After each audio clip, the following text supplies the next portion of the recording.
Tension in Vanimo as police and PNG Defence Force shut down informal markets. Fake news and social media highlighted on Media Freedom Day. And PNG and Australia partner for largest hospital extension.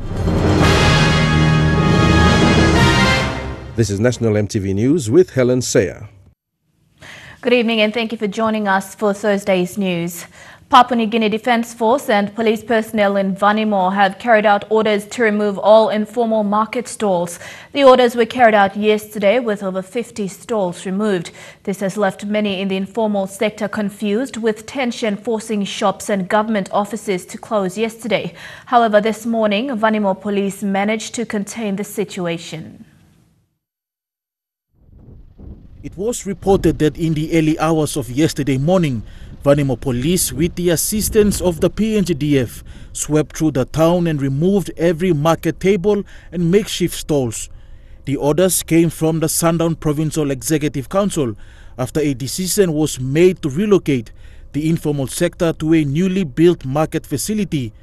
This was not welcomed by vendors as the new facility was far from the town area, which is not good for business. Yesterday, shops, including government offices, were forced to close after a small protest was staged by the vendors. Speaking to MTV News, West CPIC PPC Moses Ipsagi confirmed that tensions were high, but it was because of opportunists. The PPC says all shops and services are back to normal. However, police are monitoring the situation. This morning, we advised business houses to resume normal, carry on with their normal business. So as it is, the town is now quiet. Everything is back to normal. Businesses are operating as usual. People are moving here and there. So it's not a big deal, I would say. It's only a minor issue that. Meanwhile, an agreement has been signed between the PNGDF and PNG Customs to tighten security and monitor the flow of goods in and out of the PNG-Indonesia border. This will add more stress on the informal sector in Vanimo, as it solely depends on goods from Indonesia to resell to their customers. Stanley Over Jr., National EMTV News. Papua New Guinea is ranked 53rd out of 180 countries in the world in terms of the level of freedom available to journalists. This was highlighted in a statement released by the United Nations to commemorate the World Press Freedom Day today. The 2018 World Press Freedom Day is celebrated around the world under the theme Keeping Power in Checks, Media, Justice and the Rule of Law. The theme highlights the importance of an enabling environment for the press to operate freely. At the international level, United Nations Secretary General Antonio Guterres has called on governments to strengthen press freedom and to protect journalists. In his message, he said, and I quote, "A free press is essential for peace, justice, and human rights for all. It is crucial to building transparent and democratic societies and keeping those in power accountable. It is vital for sustainable development. Journalists and media workers shine a light on local and global challenges and tell the stories that need to be told. Their service to the public is invaluable. Laws that protect independent journalism, freedom of expression, and the right to information need to be adopted, implemented, and enforced. Crimes against journalists must be protected." End of quote.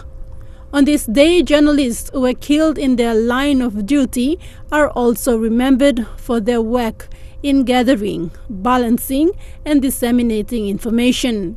2 days ago, 10 journalists were among 31 people killed in Afghanistan. They were victims of a series of suicide bombings. This again has highlighted the dangers that journalists face in their line of duty. Thakla Gunga, National EMTV News. Observing Media Freedom Day, Media Council Secretary Belinda Cora highlighted key issues faced by journalists in the country. The surge in fake news, social media and harassment of journalists were some challenges that made the list. Cora said the only way to tackle fake news generated on social media means that journalists should strive to verify all information and sources before publishing. But it seems like if we get our job. Speaking with MTV today, Cora said an escalation in fake news and news generated on social media challenged the certainty of news presented on the mainstream media. That has been a very big challenge for mainstream media, where we are forever trying to ensure on a day-to-day basis that we are getting it right and we're getting it first. And I think what's important for us is that because we can't control what people are actually posting on Facebook and, yes, not accurate, not factual news on Facebook, we need to up our game. She urged journalists to maintain a higher and reputable standard in journalism by verifying their facts thoroughly before publishing. We need to cut down on having to talk to just one person or one source for information, especially for our news articles. We need to make sure that we are factual, and we need to continue raising the bar. I think that's how the mainstream media is supposed to operate now in order to try and counter the challenges that we have with fake news. Frankie Kapin, a journalist who suffered harassment earlier this year, said he met his fate because he was accused of publishing fake news. What happened to me, I think, just if I can relate back to the incident and what really prompted the attack on me, I guess a lot of things were not things but questions were not answered in terms of what really happened. If it was really verified, can be verified that yes, I did write a one-sided story or did a one-sided news of the governor, which was basically the reason why the assault came about. And not only me, but the other my colleagues as well who were blamed and named in the assault was basically relating to one-sided news being published. Cases like Kapin's are increasingly popular these days. Cora said while people were not aware of the role of journalists, it was also incumbent on journalists themselves to recognize their rights and speak up. When it happens to you and your cameraman and your driver, the police officer smashes your camera in public and all that, you know that there was a breach. And then you need to start talking to other media houses about that and look, this happened to our cameraman. We want to be able, if we start shutting our mouth, our people don't really realize that that was a terrible thing that we did. Cora suggested that moving forward, media houses should also consider taking journalists currently studying in universities under their wings and teaching them the same principles before they graduate. If they can be able to come and work in the mainstream more effectively and more consistently, I think that it will be better for not only for the mainstream, where we don't have to retrain them again when they enter the newsroom, but it would lift the quality that we're getting from the universities. Maybe the study curriculum hasn't changed, but mainstream has changed, which means it's important that we must interact. Melissa Goviro, National MTV News. Papua New Guinea has opened up dialogue with New Zealand to improve direct investment in areas of agriculture, tourism and higher education. This follows a 4-day visit headed by National Planning Minister Richard Maru. Minister Maru says PNG has more to learn from New Zealand's vibrant economy. He says bilateral discussions will create a new landscape for PNG's thriving economy. The 4-day visit began in Wellington on the southern tip north of New Zealand. Planning Minister Richard Maru met with New Zealand's Deputy Prime Minister Winston Peters and Agriculture Minister Damien O'Connor. 2 areas were covered: New Zealand's aid program to PNG and potentials in the agriculture sector.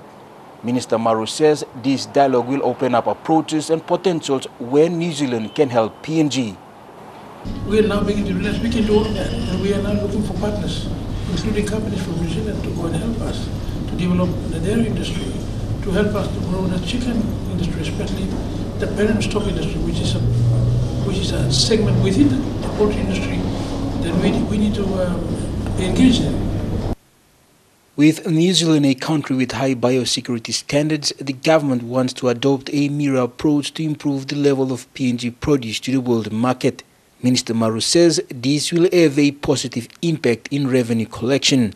But at the same time, we think if they want to do a trade deal with Papua New Guinea, it has to be on a win-win basis. And I, as the former trade minister, I've always opposed Patient Plus because with Patient Plus it will be one-way traffic. All the way will be going from Australia to New Zealand into PNG and not the other way. We hardly trade with Australia and New Zealand. That's why we are not, I've never been in favor of Patient Plus. New Zealand has supported PNG students in the higher education sector. Less than 20 are doing postgraduate studies across New Zealand.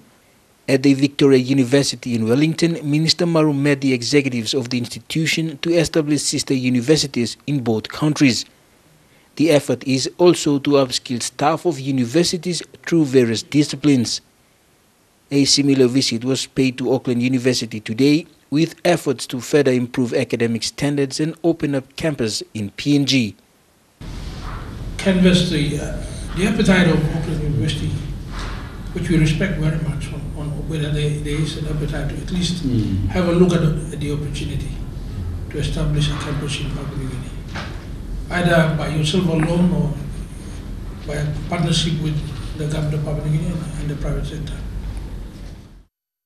Jack Lopava Jr., National MTV News, Auckland. You're at National MTV News. We'll have more stories after this break. Stay tuned.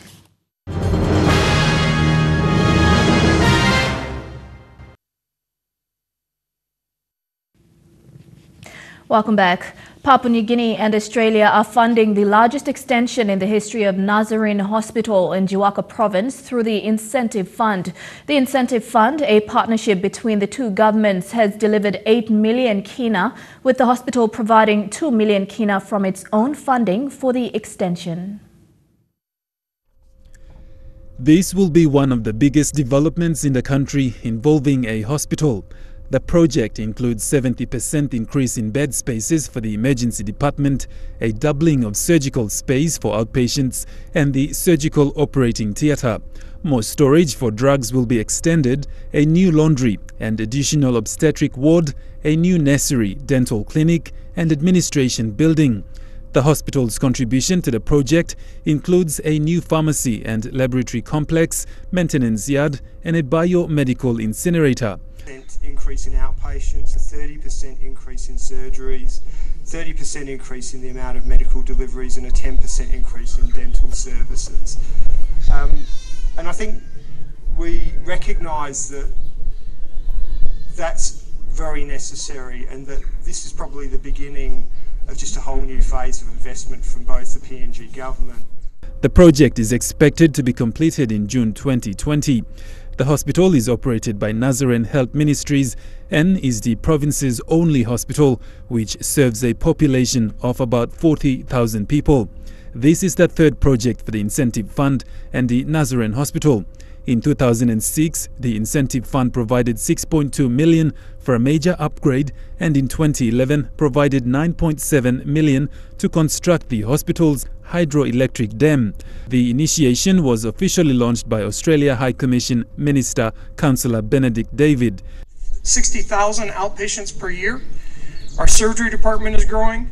We're the main surgical training site for the Masters in Rural and Remote Medicine program for Papua New Guinea, and we hope to take surgical registrars in the near future. And on the government side, we were very mindful of that. And so over the last 3 years, we were able to agree on all the terms and conditions and how we wanted this development from the Nazarene Hospital come Nazarene General Hospital as Jiwaka Provincial. Following the completion of reconstruction, the hospital should be able to increase the number of patients in the outpatient and improve services for the locals. This will also allow a growth in recruitment of qualified and trained nurses. Godwin Eki, National MTV News. Colgate-Palmolive PNG Limited launched the Mum You First campaign this morning at Gerahu General Hospital. They presented 7,000 starter kits to the NCD Health Services and Gerahu General Hospital. An additional 5,000 kits will also be provided to Leh District Health Services. Their aim is to reach out to mothers and caregivers to introduce good oral health practices to children. Mothers, babies, children and fathers gathered at the Well Baby Clinic at Gerahu General Hospital to witness the launching of the Mum You First campaign initiated by Colgate-Palmolive PNG Limited. This campaign was first launched in 2013 with the main focus of motivating mothers to be influential role models to their children. Mothers to take an extra 2 minutes to brush their teeth with their children. By doing this, children are encouraged to maintain healthy habits of brushing twice a day.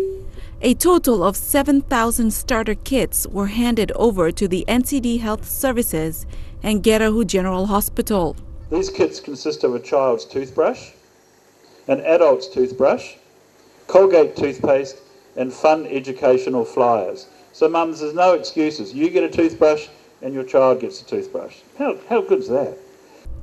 Esteemed guest, wife of the Prime Minister, Linda Babao O'Neill, challenged the mothers to be good role models to their children by brushing their teeth. These are our children's first teachers. We shape the way our children will act for the rest of their lives. As a mother, I know all mothers want the best for their children and want them to grow up strong and healthy. One of the most important things we can teach our children is how to have healthy teeth and gums. It is important to start young, as soon as the child has teeth, 18 months. So not only do we protect their teeth, but also get them into a habit of brushing their teeth at least 2 times a day for the rest of their lives. Gerahu General Hospital CEO Stephen Yenny expressed his appreciation for the support of Colgate. That Gerahu General Hospital has captured oral health care hygiene in terms of our dental care service, structure submission to Department of Personnel Management, which was approved last week.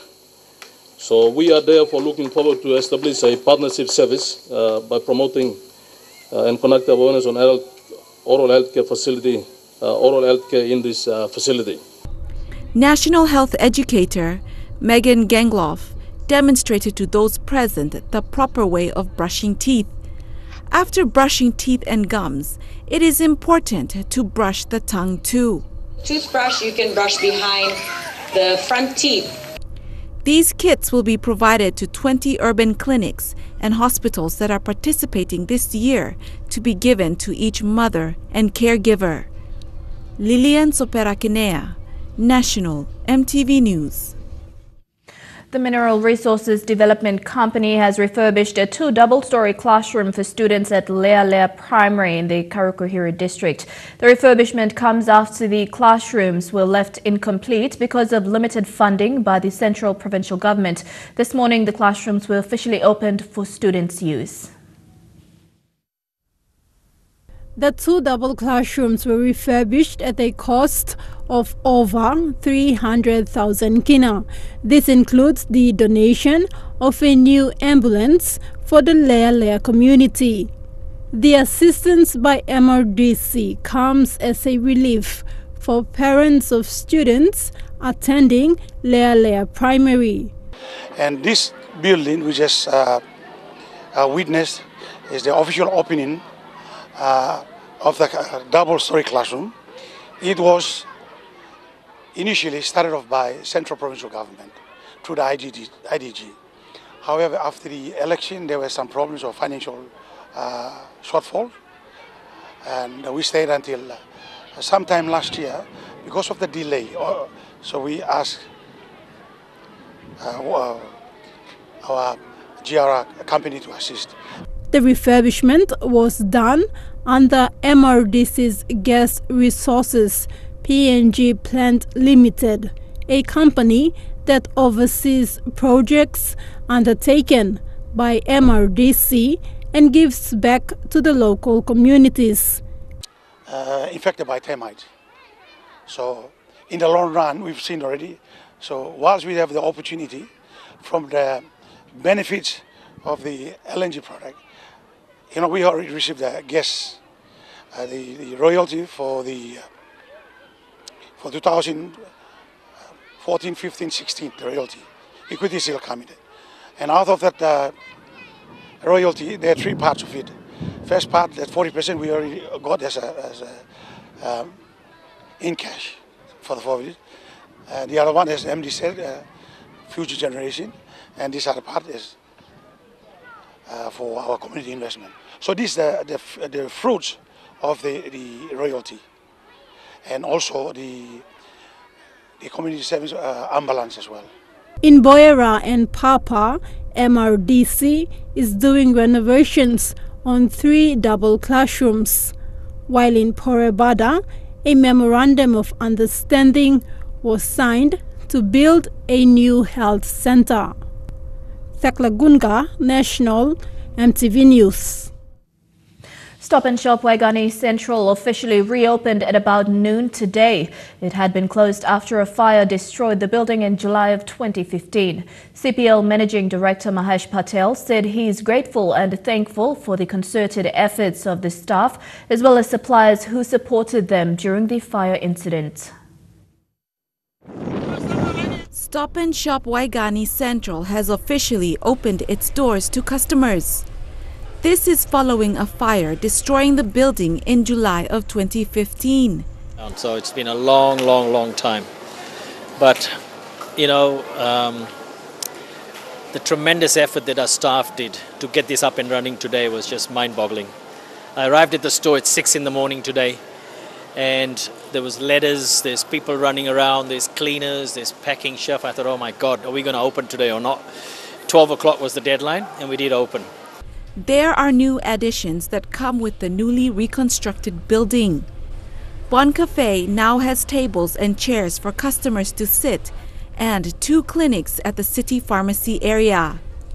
The structure once again houses a big meat section, its own bakery, and a modern liquor store.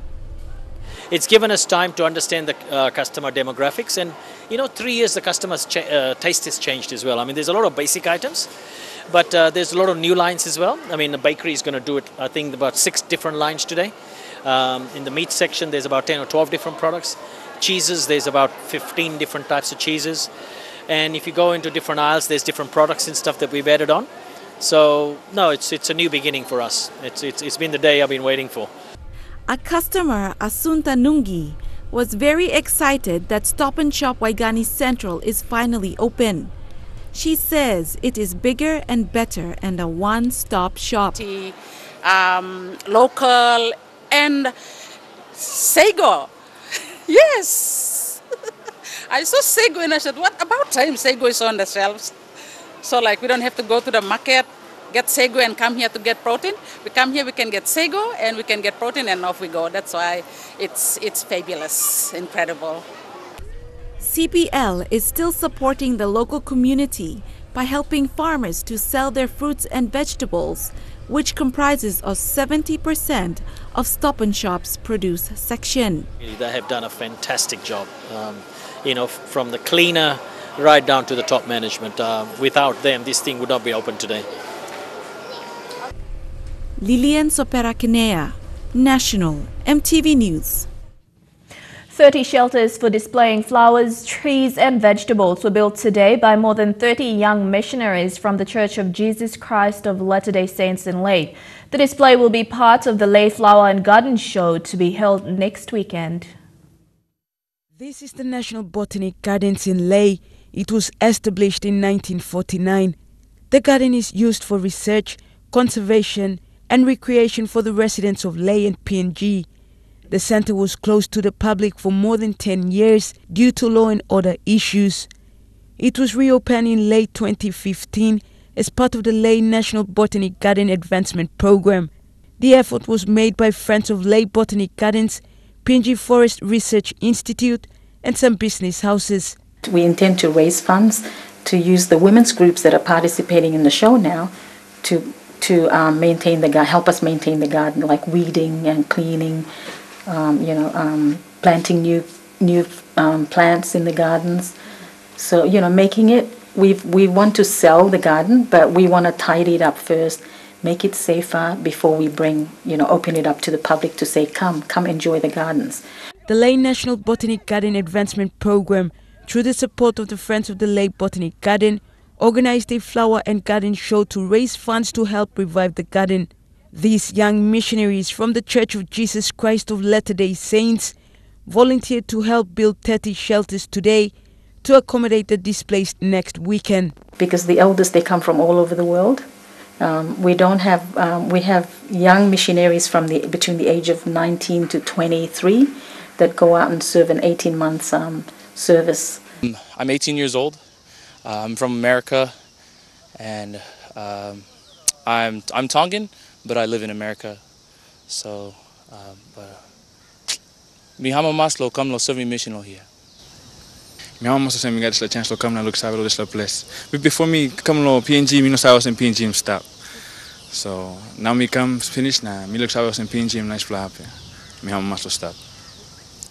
The Leh Flower and Garden Show, which will be held on the 11th to the 13th of this month, will be the first of its kind here in Leh. The exhibitors from the flower and corporate groups will display flowers, trees, fruits and vegetables. There will be 5 categories of entry with each winning awards. Julie Badui Owa, National EMTV News, Leh. To another story on Media Freedom Day. To commemorate the day, our Leh Bureau spoke to a few Leh-based journalists about their roles, challenges and what media freedom means to them. A few months ago, Leh reporter Frankie Kapin was assaulted following reports published on the media. Today he reflected on the incident, saying it's made him realize that people still need to understand the role of the media and the challenges faced in getting information. I guess a lot of things. As Papua New Guinea marks Media Freedom Day, there is a lot to talk about, including the past, present and the future of media freedom in Papua New Guinea. When Papua New Guinea gained independence, we had one of the most vibrant media in the Pacific. In the 70s and 80s, Papua New Guinea on the fringes of Asia saw to the west abuses by Indonesian authorities against free press. To the islands, in New Caledonia, the independence movement triggered threats and intimidation. So I see there's a need for awareness, to educate people in the government system especially, and of course some members of the public as well, as to our role, what we do, and they should help us disseminate the correct information, the truth to the people, the public, the audience. Over the last 30 years, Papua New Guinea has been faced with its own media freedom challenges. Assaults and intimidation have become regular, with journalists, camera crews and photographers bearing the brunt of the assaults. The media in Papua New Guinea is not even free, because every time we write or we say something, we've been threatened, we've been given court orders, or we've been suppressed at all means. Over the last 12 months, journalists in Leh have been the focus of international attention after one was assaulted and the others threatened. For us in Papua, we still have a long way for the general public at the most to really understand and appreciate the job of journalists and in regards to media freedom. As journalists all over the world reflect on the future of media freedom, new challenges have come to the fore. How does the mainstream media handle the inaccuracies of social media? How does it remain relevant and maintain its integrity in the face of rapidly delivered user-generated content? Lucy Kopana, National EMTV News, Leh. You're with Thursday's News. We'll be back with more of the day's other stories when we come back.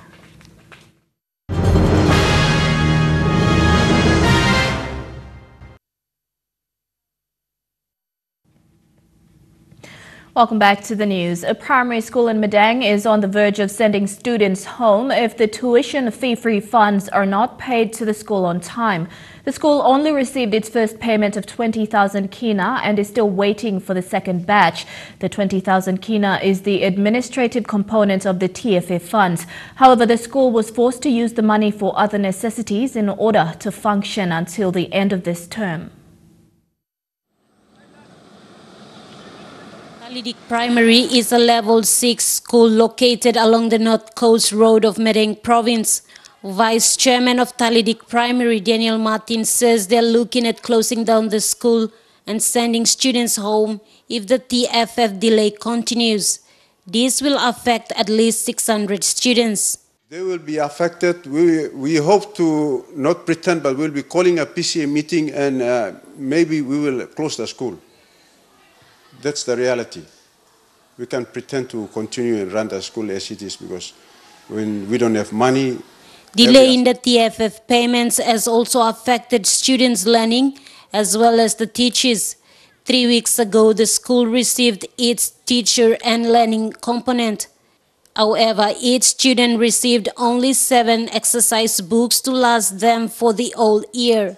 So if those 7 subjects, if the books given now, exercise books, given for those 7 subjects, if they're used now till end of the term, where will they get the other exercise books? When I came to this school, there were no exercise books. Students were struggling to write. They were using 1 book for the 7 subjects till we received these materials 3 weeks ago.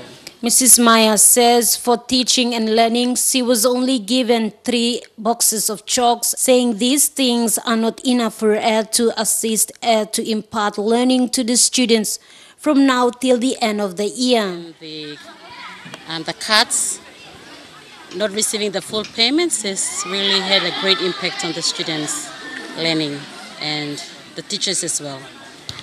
Like right now, looking at our background, the classroom that we have, we don't receive the infrastructure, the TFF component for infrastructure. So we are learning in an unsafe environment. And likewise, teachers, they are living conditions, houses too. They're living in rundown houses and then trying their best to come and deliver the services, teaching the students in the classroom. And in the teaching and learning in the classroom, we are really suffering. We just received the TFF teaching and learning component 3 weeks ago, and receiving only 7 books for the whole year. I don't know how the students are going to cope because the TFF has really spoiled the parents' mind. They're relying on the TFF and they're not coming in to support their children, paying books and all this. So in all, the other stakeholders are not helping too. So our teaching and learning in the classroom is really affected. The 20,000 kina has already been exhausted and the school is now borrowing money to operate until the second batch of TFF payment comes in. Talidik, we received TFF component. There are 3 components of the TFF. 1 is the infrastructure component. 2 is student stations and learning component. And 3 is the administration component. To this, we only receive component of administration, which is for cater for administration, but somehow we need to expand it into other areas. The last, starting 3 weeks ago, we received a little stationaries from TFF.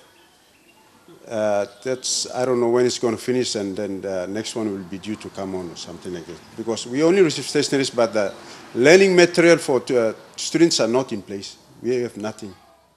Martha Louise, National EMTV News, Madang.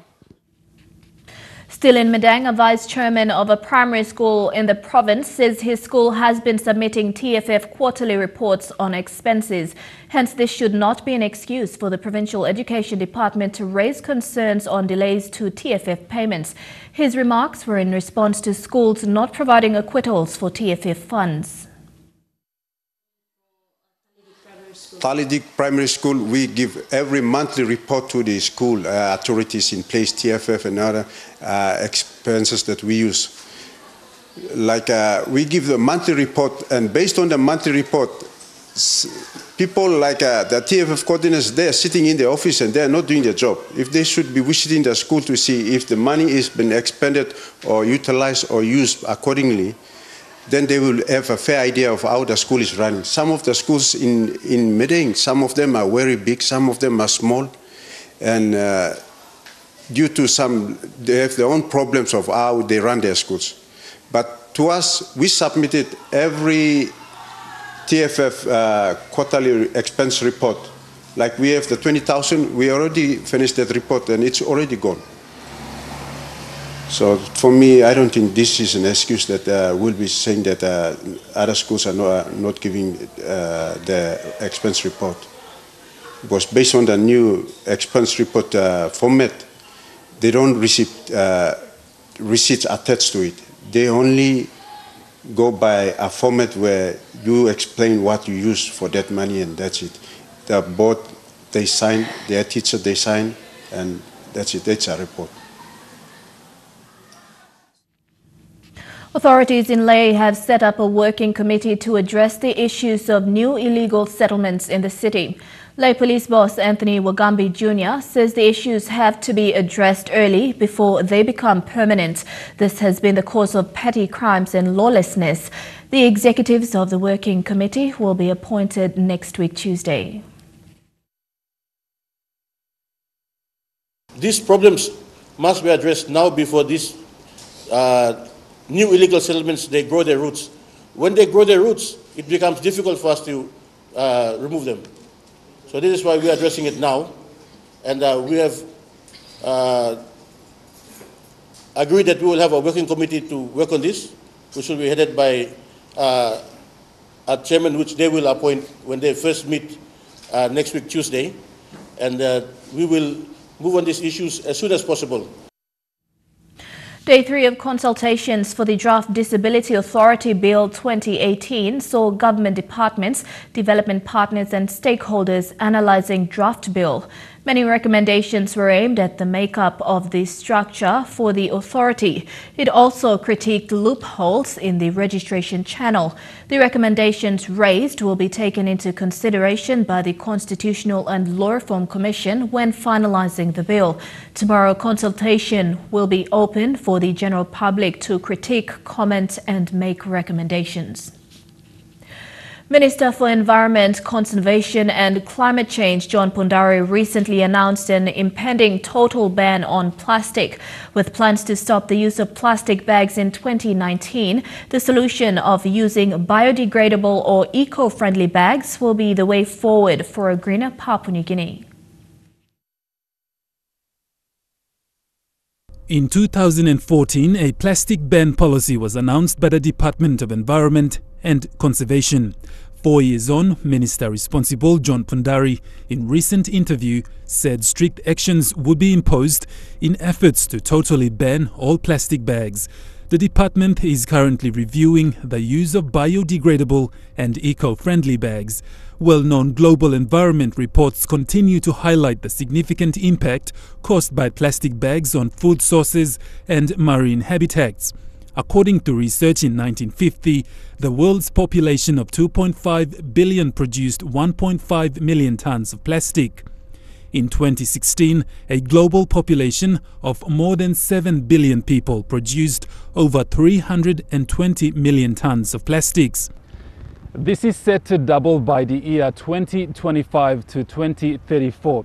Every day, approximately 8 million pieces of plastic bags find their way into our oceans. Papua New Guinea imports nearly 460,000 kilograms of plastic bags every year. This is on record and assessed by authorities. However, other plastic bags are illegally entering the country. Businesses and manufacturers using plastic bags in the country will be urged to use other methods of packaging that are biodegradable and eco-friendly. With soaring statistics of plastic bag pollution around the world, one's rhetorical mindset should be based on questions: how many animals are killed by plastic each year, how plastic pollution is caused, how many fish in the sea are killed by plastic each year, and how plastic waste is produced in the world. Godwin Eki, National EMTV News. Chukai Sport is next. Don't go away.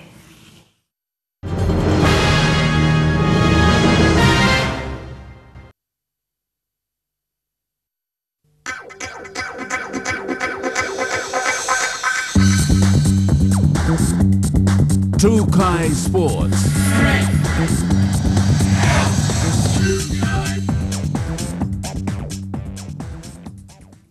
Welcome to Chukai Sports. To football, the 2018 season of the National Soccer League ended with the round 14 games played last weekend. Interestingly, the NSL board came out clear with a solution during a meeting held late yesterday. The solution was to forfeit all 12 washout matches and the competition points to be given to the teams that have fully paid their affiliation fee.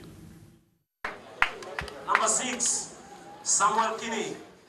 The National Soccer League manager Leslie Babaga in a statement said the main reason for the washouts is administrative failures by respective franchise managements regarding their financial obligations. Further said numerous letters were sent out advising the franchise managements of their payments, but to date no one met their financial responsibilities. He explained that NSL cannot prolong the competition any longer as it is very costly for some teams that accommodate players. Babaga confirmed that only 4 teams made full payment: Toti City FC, FC Morobe Wowens, Besta PNG United FC and Medeng FC. The board has also agreed that the National Soccer League semi-finals and grand final will be played in Leh at the St. Ignatius Kilagi Stadium.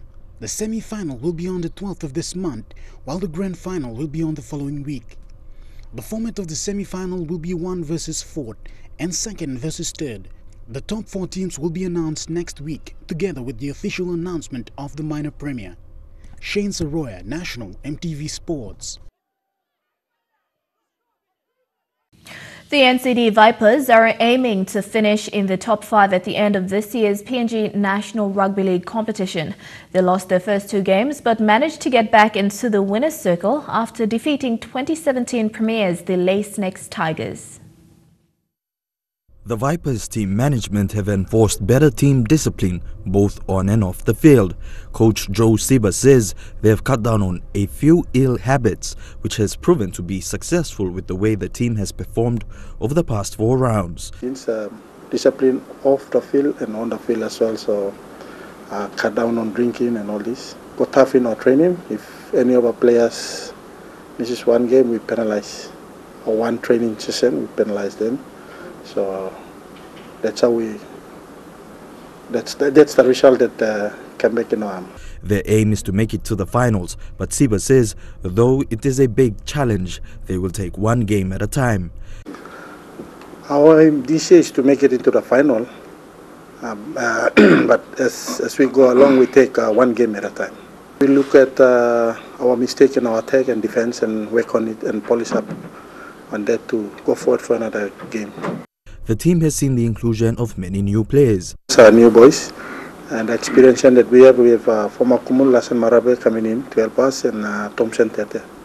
Their first win this year was against 2017 premiers Leh Snakes Tigers in round 3. This weekend they take on the Egmak Rabal Gurias at the National Football Stadium. Elijah Levet, National EMTV Sports. The PNG Women's National Snooker titles will be held from the 21st to the 26th of this month in Port Moresby. Between 30 to 50 women from around the country are expected to participate. Matches will be played at the Lamana Q Club, Aviat and Laguna Hotel. Chukai Sports continues with more after these messages. Stay tuned.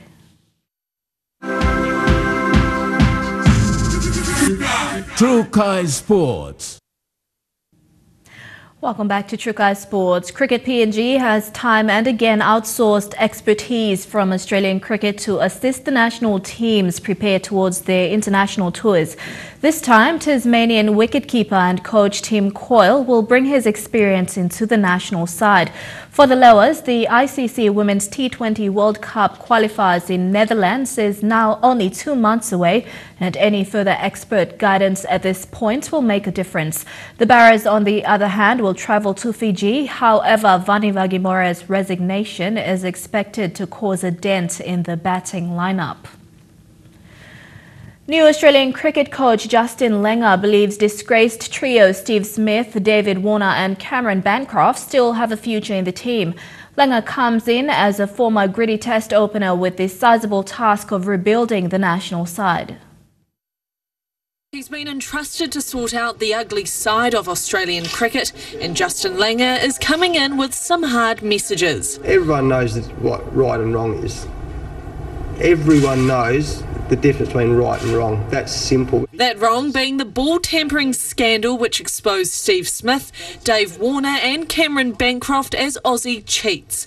But Langer is keeping the door open for the disgraced trio to return. They want to keep getting better and they want to meet the standards of the Australian cricket team, then of course they'll be welcome back.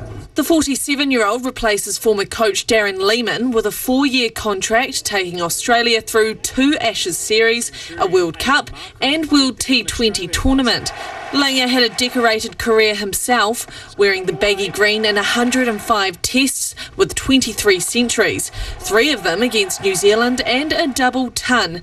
Today, he fronted the media exactly the way he played. It's not just about how we play our cricket, it's also about being good citizens and being good Australians. He's turned around team cultures before, bringing Western Australia out of a dysfunctional period. We all know that what the acceptable behaviours are. There's a difference between competitiveness and aggression, and we've got to be careful with that. His challenge of restoring pride back into the national outfit starts at the end of this month. People see me as really serious, tough, serious. That's my public persona, I guess. But I'm also a bit of a hippie. 1 month every year I like to grow a beard and not wear shoes. Maybe that's just the culture they need. That ends True Kai Sports. Up next with the details for the next 24 hours.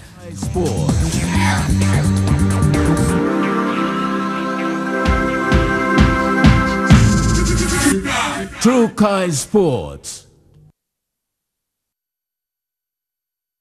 The weather details were proudly brought to you by Dulux, celebrating 50 years in PNG and the only paint made in PNG.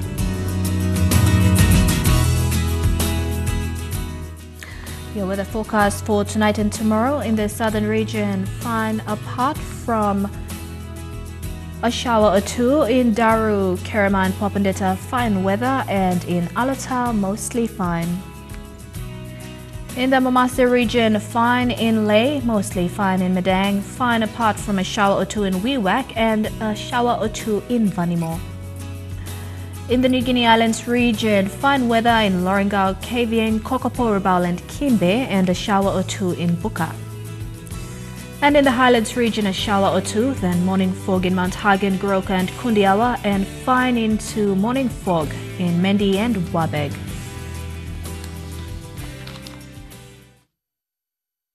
The weather details were proudly brought to you by Dulux, celebrating 50 years in PNG and the only paint made in PNG. Here's a recap of tonight's main stories. Tension in Vanimo as police and PNG Defence Force shut down informal markets. Fake news and social media highlighted on Media Freedom Day. And PNG and Australia partner for largest hospital extension. And that's the news, sports and weather for tonight, Thursday, 3rd of May 2018. On behalf of the entire EMTV News team, good night.